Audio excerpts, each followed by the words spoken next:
you want to learn how to make a KILLBRICK in Roblox Studio? No? No? Oh, I wasn't giving you an option. You're gonna learn it right now, alright? So, you press new experience.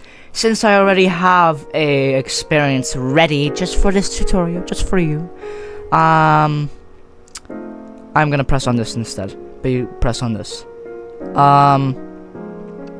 Anyways, next thing you do is insert a insert a part. I will guide you on how Roblox Studio works, but right now I just need to put my face away from the mic and shout and hope that you can hear me. So, how this works is you have the Explorer, which has everything in your game. Workspace is everything 3D in your game, and stuff like that. Players is the players in the game. For example, yeah. Properties is the properties of something you've selected in the Explorer. Usually for me it's something in the workspace. For example, if I select this KILLBRICK, it has properties over here. It's color, it's material, neon, really red, you know?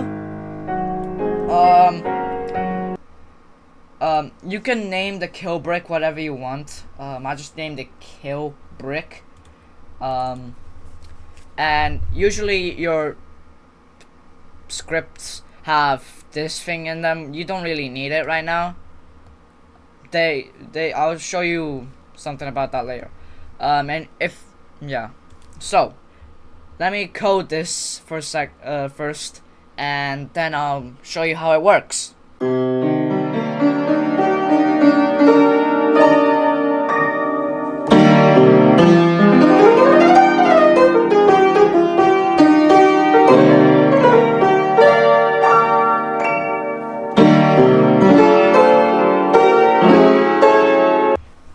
Right, so how this works is, we have a variable.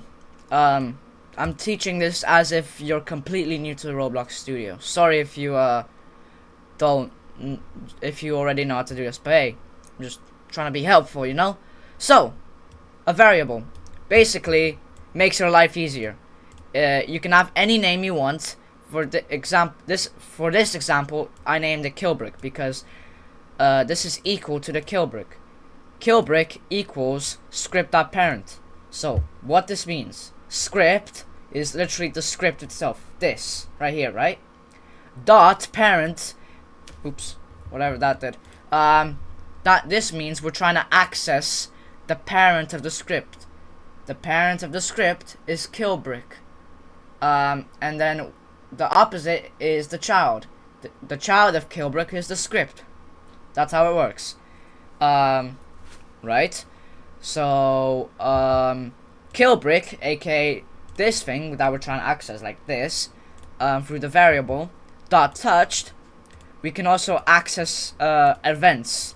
So this means whenever the KILLBRICK is touched, it connects with a function. A function is something that happens, like a job or whatever, right?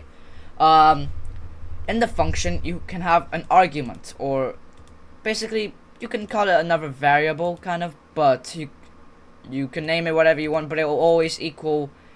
You can't change what it's equal to. Like this, I could change what this is equal to, but this will always be equal to whatever hits the KILLBRICK. So for example, this might be my leg that touches the KILLBRICK, you know?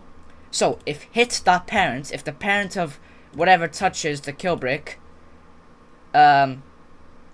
so we're trying to access the parent of the whatever touches the KILLBRICK, right? And if it finds a humanoid within the parent, which then the humanoid, and then we can also access properties within things, right? Like this. So health is a property within a humanoid.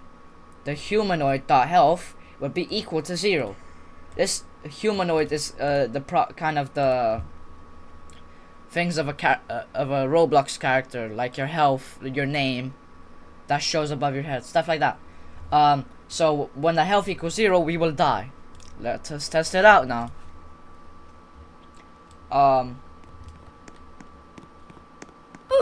No, we died. Oh, we died. So, that's how it works. If you found this helpful, I guess, make sure to